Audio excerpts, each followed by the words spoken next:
And if you go on either Michael's or AC Moore's website, you can click on the coupon of the week and just print it out yourself, okay?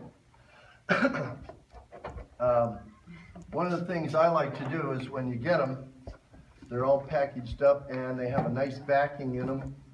So if I take a little X-Acto knife so that I can split it apart,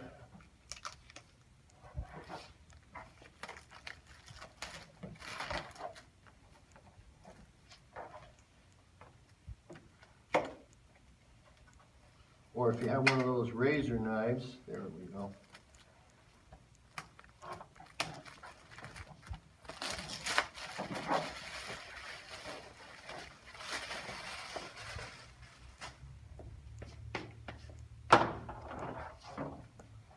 I will have one pre-cut mat that looks just like this. Now, this time I'm using a mat that is for 12 inches by 18 inches. My photograph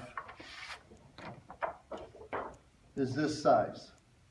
There are printers now. Instead of going to a printer, on your notes I also gave you some ideas. Printers can start at $300, they can go up to $600, they could go to $1,000, but a $300 or $400 or $500 printer is very affordable and you're going to be using it a lot and stuff. And you get to print out your own work, and the largest that they usually print is paper that is 13 inches by 19 inches, actually 13 inches by 19 inches. Therefore, if you leave a little half-inch border around it, it will come down to exactly 12 by 18. If you had a 3-inch border around that, that makes this an 18 by 24. This is also an 18 by 24 frame. So you can do the same with 11 by 14 or 5 by 7 or 8 by 10. It doesn't matter the size of the picture. The way you go about framing it is still exactly the same. All right, now that I have my picture and I have my mat, let's get rid of that part. There's also they're nice enough to give you a little bit of a backing here.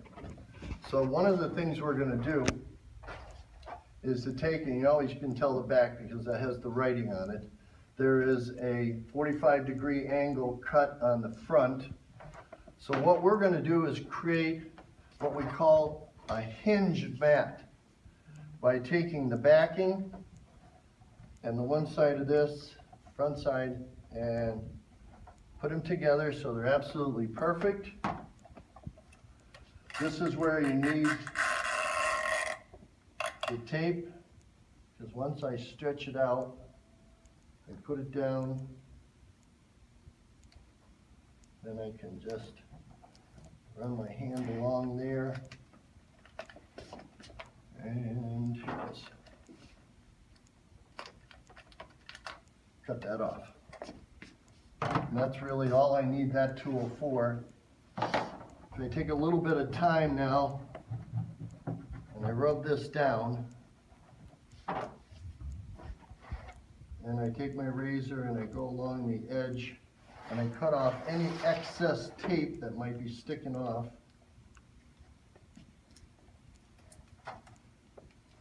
Then we can actually take this and close it down